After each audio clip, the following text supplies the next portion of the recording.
오늘 주제가 참 어렵다라는 생각이 들었습니다. 저한테 과연 이 긍휼이라는 마음이 얼마나 많이 있는가라는 생각이 들어서 한 3주 전쯤에 아내한테 나는 긍휼이 너무 많이 없는 것 같아. 나한테 좀 너무 어려운 주제야 라고 하니까 아내가 그럼 하지 마 이러길래 그 다음 거를 봤습니다.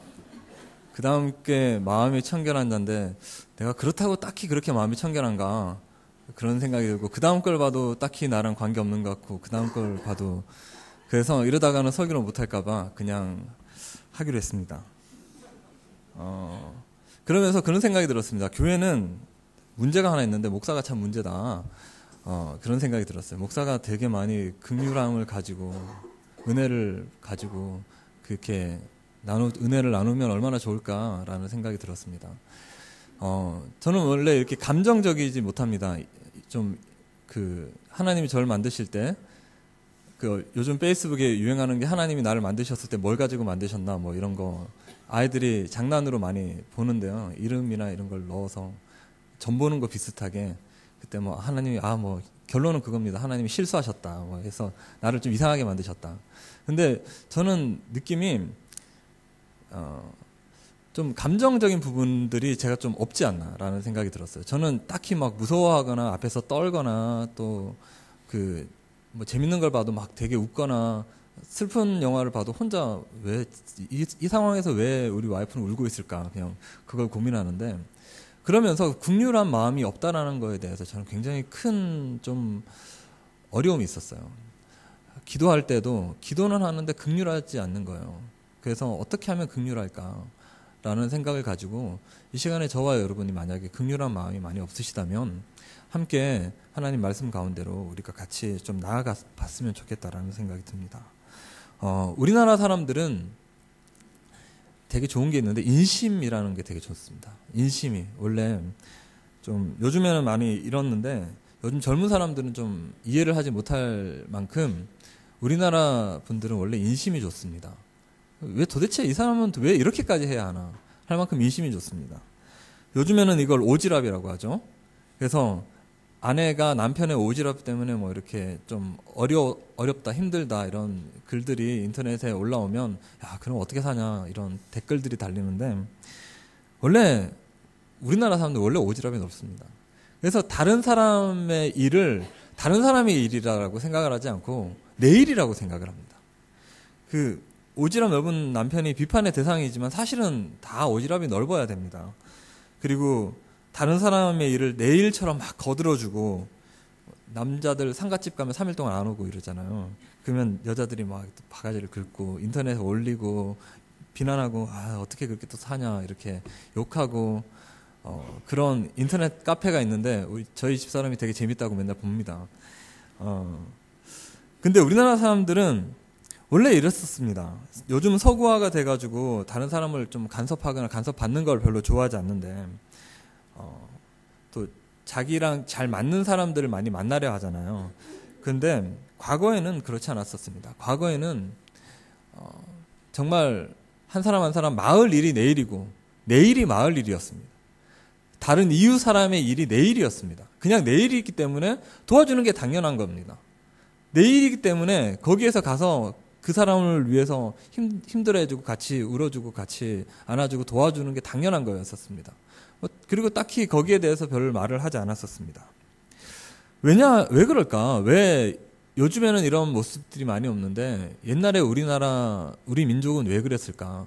그런 생각을 하다가 우리나라는 원래 역사적으로 굉장히 많은 침략을 당했었습니다. 굉장히 많은 전쟁이 있었습니다. 그래서 우리나라가 그렇게 많이 부강하고 그렇게 떵떵거리면서 잘 살아본 적이 별로 없습니다.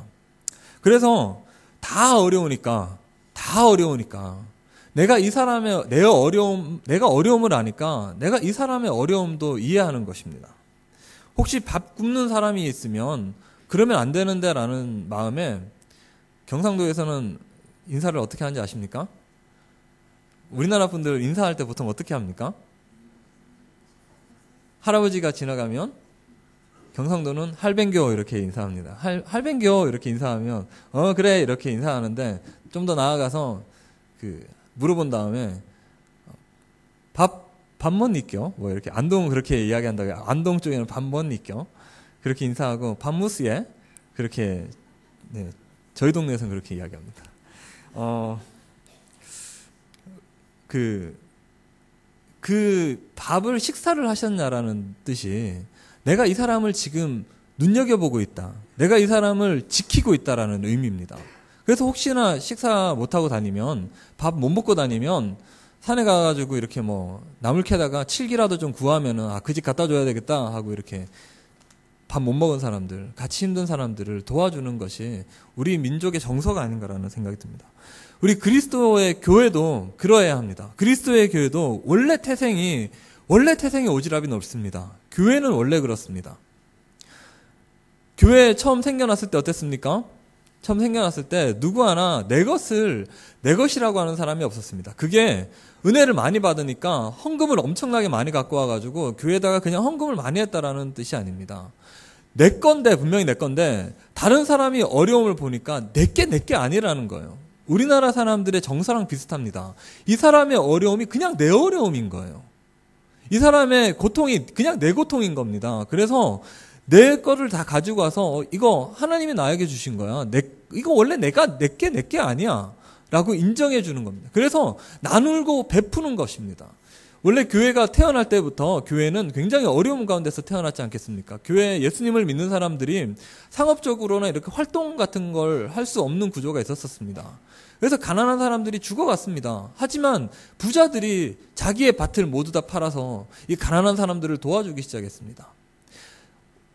그냥 타지의 어떤 교회가 힘들다, 예루살렘의 교회가 힘들다라고 하면은 뭐 빌립보 교회나 다른 에베소 교회나 다른 교회들이 막 십시일반 돈을 걷어가지고 다른 교회가 힘들다라는 것을 그냥 놔두고 보지 못하는 겁니다.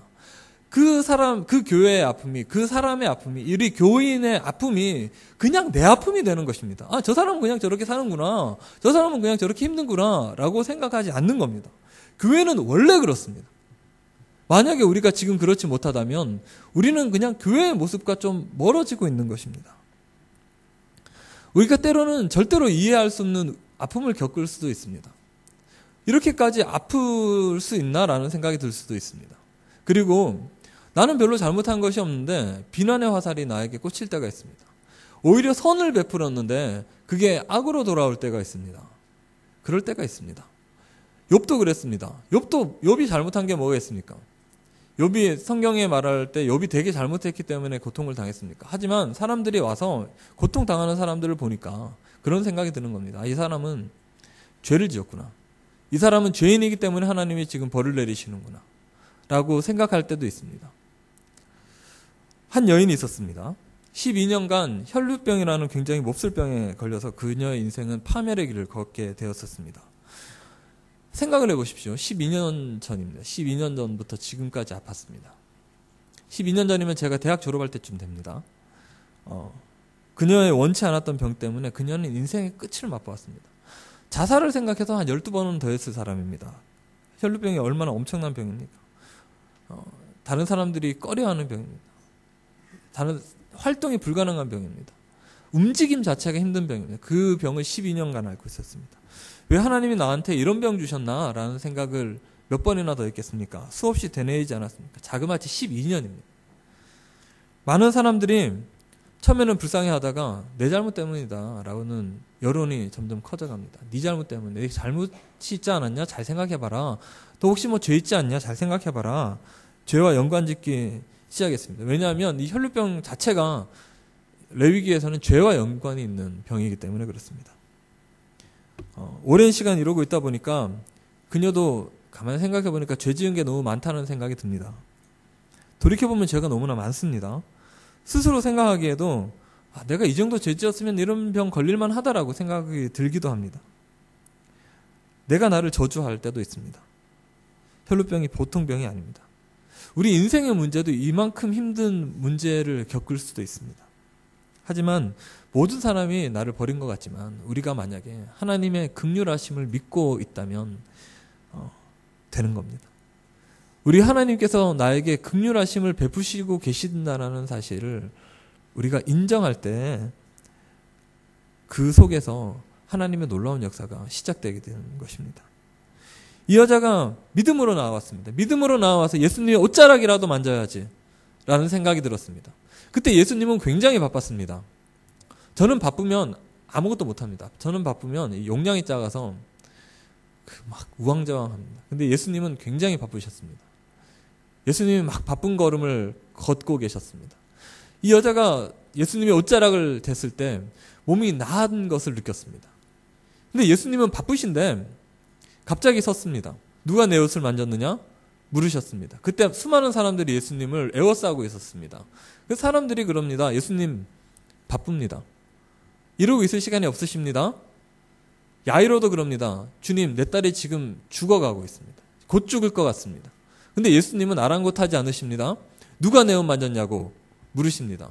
베드로가 그럽니다. 주님, 누가 만집니까? 사람들이 이렇게 많은데 계속 만지죠? 그 여인을 찾으시는 겁니다. 그 여인에게 해주시고 싶은 말이 있는 거예요. 굉장히 바쁜데도 하나님은 그 어떤 경우에서라도 우리에게 해주시고 싶은 말씀이 있으십니다. 마가복음 5장 34절에 예수님은 그렇게 이야기하십니다. 예수께서 이르시되 딸아, 네 믿음이 너를 구원하였으니 평안히 가라. 네 병에서 놓여 건강할지어다. 예수님께서는 그 여인에게 평생 동안, 평생 안에 12년 동안 고통 가운데 있었던 그 여인에게 하나님의 회복을 선포해 주시기 원하셨습니다. 평안히 가라. 네. 긍휼을 베푸시기 원하셨어요. 평안이라는 말을 해주시기 원하셨어요.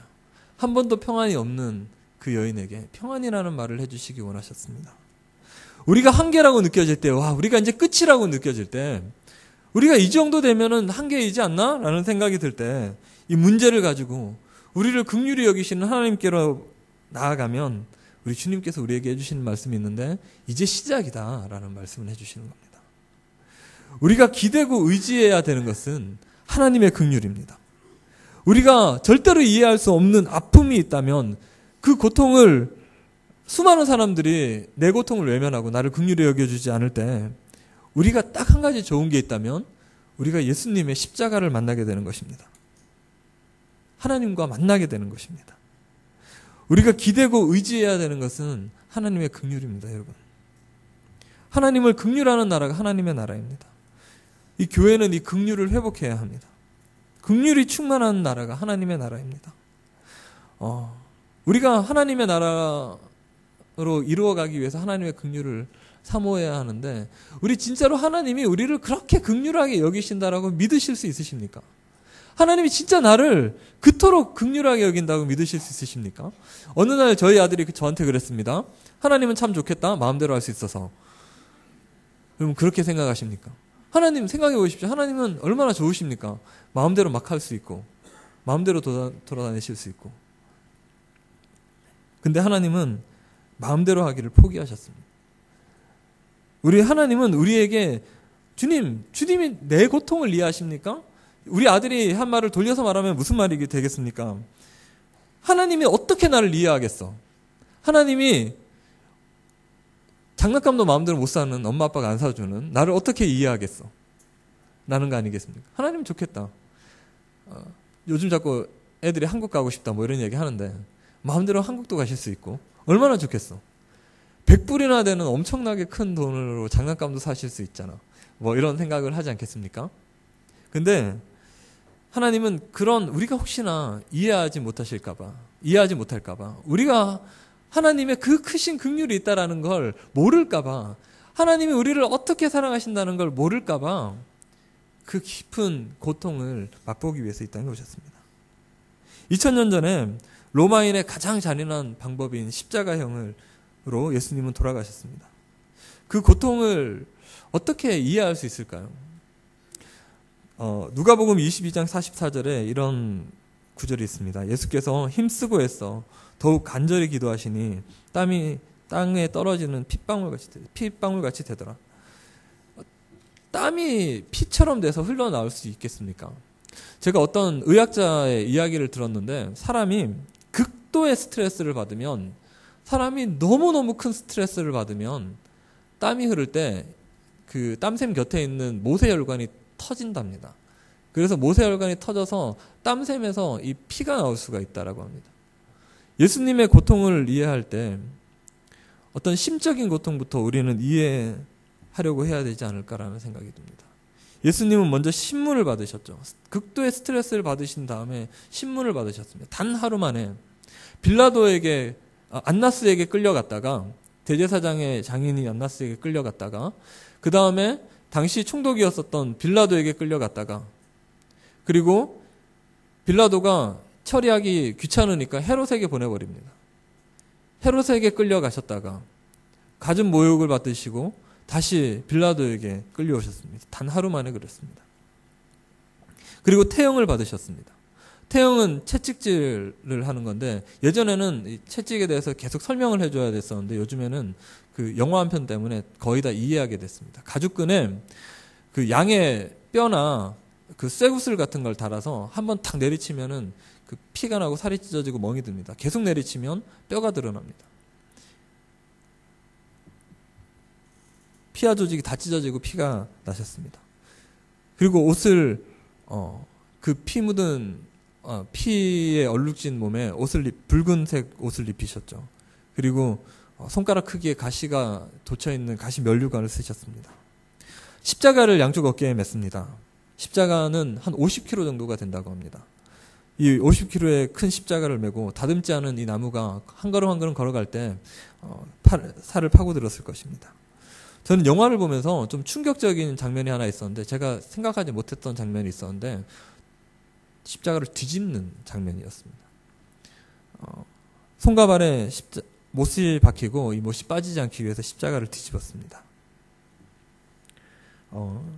예수님은 이 십자가의 무게를 감당할 수 없을 만큼 지쳐 계셨습니다. 나무가 내리누리면은 상처가 벌어지고 이 나무의 가시들이 파고들었을 것입니다. 십자가에 못 박히시기 전에 그 십자가를 지고 가시다가 달라붙은 옷을 벗겨내는데 그렇게 벗기면 화상을 입은 고통을 느낀다고 합니다. 군병들은 약 14cm 정도 되는 쇠못으로 오른손과 왼손 그리고 오른발과 왼발을 포개어서 십자가의 못을 박았습니다. 이 못이 혈관과 신경을 끊었을 것이고 출혈이 시작됐을 것이고 인간의 한계를 넘어선 고통과 호흡 곤란이 있었을 것입니다. 십자가에 보통 매달리면은 그 복수에서 물이 차오르기 때문에 굉장한 호흡 곤란을 겪는다고 합니다. 그래서 그 호흡을 한번 하기 위해서 몸을 한번 들어 올려야 된다고 합니다. 몸을 한번 들어 올려서 숨을 한번 쉬고 다시 그 죽 처진 몸을 유지했을 것입니다. 십자가에서는 오래 살아있는 사람들은 일주일간 살아있었다고 합니다. 그런데 다음 날이 안식일이었기 때문에 계속 살아있었던 옆에 강도들은 다리를 꺾어서 출혈을 일으켜서 죽였지만은 예수님께서는 3시간 만에 돌아가셨기 때문에 뼈가 꺾이지 않으셨습니다. 옆구리를 찔러서 심장을 관통하고 진짜로 죽었는지를 확인했습니다. 피와 물이 흘러나왔습니다. 심장이 파열되면서 심낭으로 피가 흐르고 적혈구가 흘러나온 다음에는 물이 나온다고 합니다. 도대체 왜 그러셨습니까? 죄악된 우리가 무엇이라고 그 상상을 초월하는 그런 고통을 당하셨겠습니까? 왜 그렇게 처절하게 하나님의 아들은 돌아가셨겠습니까? 왜 그토록 우리를 긍휼히 여기셨겠습니까? 십자가는 아무리 묵상해도 질리지 않습니다. 왜냐하면 십자가는 아무리 묵상해도 이해할 수 없기 때문에 그렇습니다. 여러분 이 긍휼을 믿으십니까? 여러분 하나님의 이 긍휼을 믿으십니까? 이 긍휼을 받음을 믿으십니까?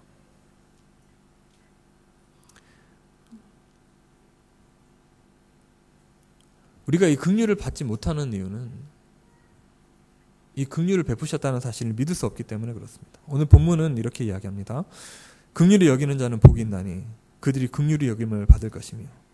무슨 말입니까? 긍휼을 여김을 받지 못하는 사람에 대해서, 그러니까 하나님의 긍휼을 받지 못하는 사람, 거꾸로 한번 생각해 봅시다. 그건 하나님이 우리를 얼마나 긍휼히 여기시는지를 믿지 못하기 때문에 그렇습니다. 믿지 못하기 때문에 그 긍휼을 우리가 받은 이 크신 긍휼이 얼마나 큰지를 믿지 못하기 때문에 다른 사람에게 긍휼을 베풀 수가 없는 것입니다. 그래서 그런 사람들은 하나님의 긍휼을 받을 수 없다는 거예요. 긍휼히 여기는 자는 복이 있나니 그들이 긍휼히 여김을 받을 것이며. 예수님께서 가르쳐 주신 우리의 주님의 기도가 어떤 기도입니까?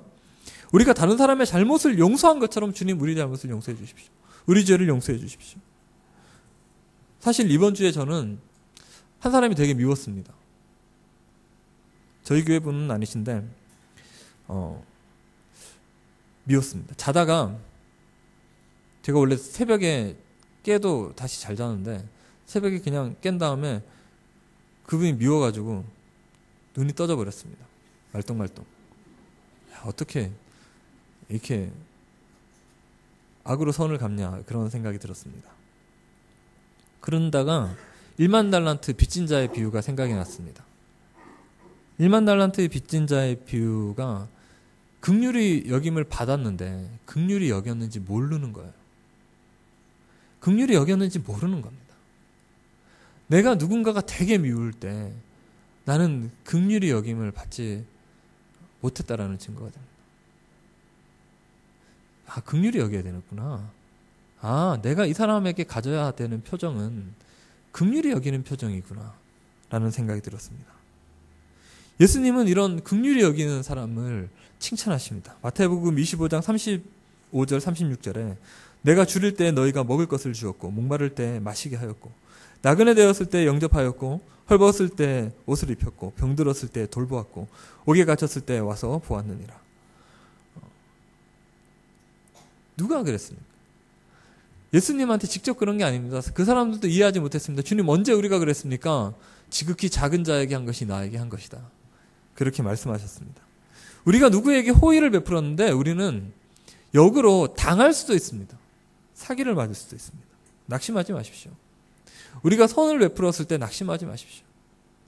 그것이 하나님이 나를 긍휼히 여기시는 도구가 된다면 우리는 모든 걸 얻은 겁니다. 얼마나 기쁜 일입니까? 우리가 하나님이 우리를 바라보시는 그 표정이 무엇이기를 원하십니까, 여러분? 어떤 사람은 긍휼이기를 원했었던 사람이 있습니다. 누가복음 18장 38절에 맹인이 외쳐 이르되 다윗의 자손 예수여 나를 불쌍히 여기소서 라고 이야기합니다. 바디메오가 예수님을 지나갈 때 나를 불쌍히 여겨달라고 그렇게 외쳤습니다.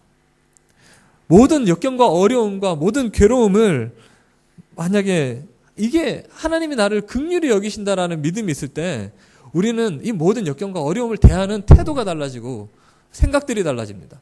그 안에서 우리가 생각하는 것은 이 안에서 하나님의 뜻이 무엇인가를 생각을 합니다. 신데렐라는 어려서 부모님을 잃고요. 계모와 언니들에게 구박을 받았습니다. 얼마나 울었을까요? 그런데 그 고통 중에서 신데렐라의 위대함이 있습니다. 뭐냐면은 신데렐라는 불평하지 않았습니다. 신데렐라는 희망을 가졌습니다.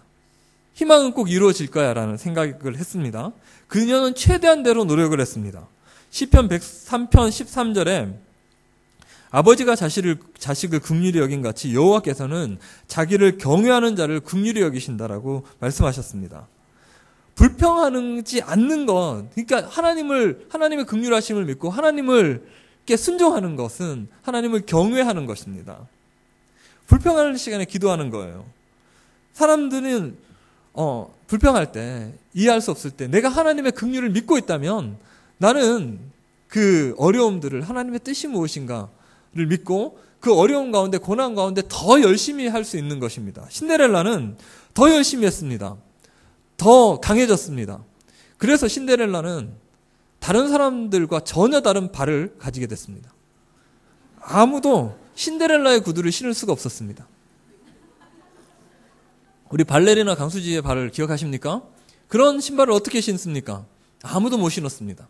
그리고 신데렐라는 더 강해져서 군병들도 왕자도 쫓아올 수 없는 다리에 근육을 가지게 됐습니다. 그래서 도망가는데 아무도 따라잡을 수가 없었습니다. 이 고통은 훗날 굉장히 값진 보물이 됩니다. 이 보물이 무엇이냐면 긍휼히 여길 수 있는 능력이 되는 것입니다. 큰 고통 가운데 있었던 사람들은 그 긍휼을 압니다. 그 사람이 얼마나 힘들었는지 압니다. 다 힘들면 우리가 더 사랑하게 될 것입니다. 고난 속에서 하나님을 또 만나게 됩니다. 완벽하지 않습니까? 근데 만약에 저처럼 그렇게 큰 고난이 없을 때 어떻게 해야 되나? 심각한 문제가 발생했습니다. 하나님이 기도를 너무 잘 들어주셔서 별로 고난이 없이 자랐습니다. 그런데 저는 루비 캔드릭이라는 어떤 여자 선교사의 편지를 보면서 한 가지 깨달은 것이 있습니다. 루비 캔드릭이라는 여자가 그 한국에 1907년도에 선교를 하러 왔습니다. 그때는 사실은 한국도 박해 시기였었습니다. 루비 캔드릭이 복음을 전해서 믿은 사람이 일주일도 안 된 사람들이 순교를 당하고 그랬었던 적도 있습니다. 루비 캔드릭이 영국에 있는 자신의 친구들에게, 선교회 우리 팀원들에게 그런 편지를 냈습니다. 저에게 선교사의 삶이 선교사의 삶의 기쁨이 얼마나 큰지 설명할 단어들이 있었으면 좋겠습니다. 주님께서 있으라고 한 곳에 있는 것에 비교할 만한 더 기쁨의 삶은 없을 것입니다. 누군가가 이렇게 말하겠지요. 치러야 할 희생은요. 맞습니다. 저도 그것들에 대해서 생각해 봤습니다. 그것들은 너무 크고 많지요. 하지만 지금 그것들은 어디 있나요? 주님이 주신 보상에 비해 그것들은 너무 작고 사소하답니다.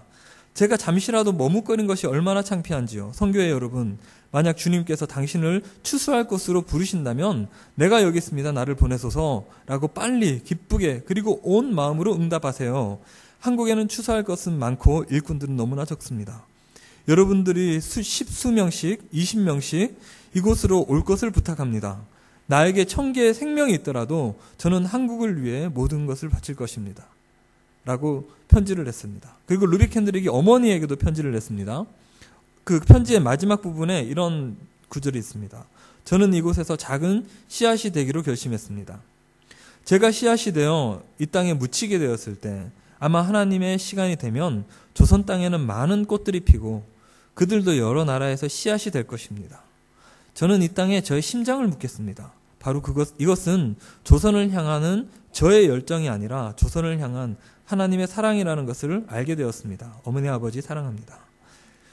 루비 캔드릭은 한 1년도 되지 않아서 맹장으로 죽었습니다. 그런데 그녀 때문에 많은 사람들이 영국에서 한국에 오는 계기가 됐습니다. 편지 마지막 부분에 있었던 것처럼 루비가 그렇게 고백했었던 것처럼 이 조선 땅을 향한 열정이, 조선 땅을 긍휼히 여기는 마음이 내 마음이 아니라는 거예요. 내가 어떤 긍휼히 여길 수 있는 마음이 있어서, 긍휼히 할 수 있는 어떤 능력이 있어서 긍휼히 여기는 게 아니라 하나님과의 친밀함 가운데서 하나님의 마음을 얻게 되면 하나님이 긍휼히 여기는 자를 우리가 긍휼히 여길 수 있게 되는 것입니다. 조선을 향한 저의 열정이 아니라 하나님의 열정이라는 사실을 알게 됐었던 이 선교사처럼 우리의 마음이 주님의 마음으로 바뀌어지는 것입니다. 이 세상의 통치는 어떻습니까? 약육강식이지 않습니까? 개미지옥 같습니다. 이 나라들의 지금 요즘 그리스 사태 때문에 번지고 있는 이 나라들의 모습들을 보면 그렇습니다. 한국 사회, 특별히 한국 사회는 더 그런 것 같습니다. 개미지옥 아시죠? 어떤 나베벌레가 이렇게 홈을 파는데 거기에 빠진 개미들은 절대로 빠져나올 수 없습니다. 빠져나오기 위해서는 다른 개미를 밟고 올라가야 합니다. 다른 개미를 밟고 올라가면 나중에는 어떻게 되는지 아십니까? 사실은 다 죽습니다. 한국 경제 구조가 좀 그렇지 않나라는 생각을 합니다. 저는 뉴질랜드 집값이 오르는 것도 좀 이런 어려움들에 빠지지 않을까라는 생각이 듭니다. 한국의 집값 버블이 무너지면 굉장히 큰 어려움이 있습니다. 많이 기도해 주시기 바랍니다. 근데 이 구조와 대적할 수 있는 어떤 세상적인 구조가 있습니까? 그 틀이 있습니까? 예수님께서 우리에게 주신 단 한 가지 어떤 계명이 있는데 하나님의 나라를 살아가는 그 사람들이 가지고 있는 어떤 구조 틀이 있는데 그 틀이 무엇이냐면은 내가 너희를 사랑한 것 같이 너희가 서로 사랑해라라는 것입니다. 하나님께서 태초에 우리에게 품으신 단 한 가지가 바로 이것입니다. 왜냐하면 하나님은 사랑이시기 때문에 그렇습니다. 그런데 교회에 사랑이 있습니까? 이상적인 교회를 우리가 그려봅시다. 교회가 다른 거 아무것도 못해도 사랑했으면 좋겠습니다. 예수님께서 그렇게 말씀하시지 않았습니까? 너희가 서로 사랑해라. 그러면 많은 사람들이 너희를 볼 때 너희가 내 제자인 줄을 알겠다. 사랑하는 게 제자입니다. 사랑하는 것이 제자예요.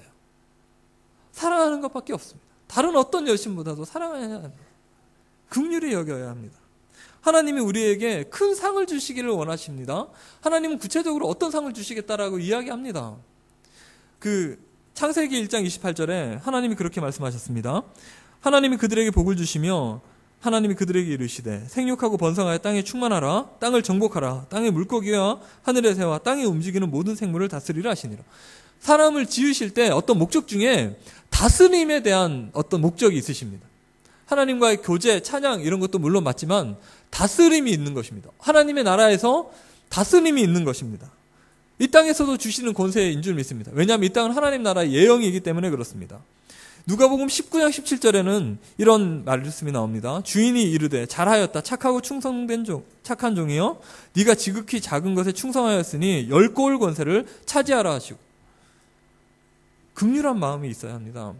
다스림의 권세를 얻기 위해서 긍휼한 마음이 있어야 합니다. 마가복음 10장 42절 43절에 예수께서 불러다가 이르시되 이방인의 집권자들이 그들을 임의로 주관하고 그 고관들이 그들에게 권세를 부리는 줄 너희가 알거니와. 우리가 권세가 있을 때 얼마나 충분히 그것을 사용할 수 있습니까? 그런데 너희 중에는 그렇지 않을지니 너희 중에 누구든지 크고자 하는 자는 섬기는 자가 되라.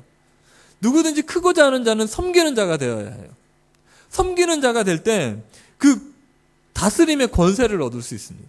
왜냐하면 하나님의 나라는 누구 위에 군림해서 이 세상의 나라처럼 고관들이 권세를 부리는 것을 좋아하고 그런 나라가 아니라 다스림의 나라이기 때문에 그렇습니다. 하나님의 나라에 가면 우리는 다 상급이 다릅니다.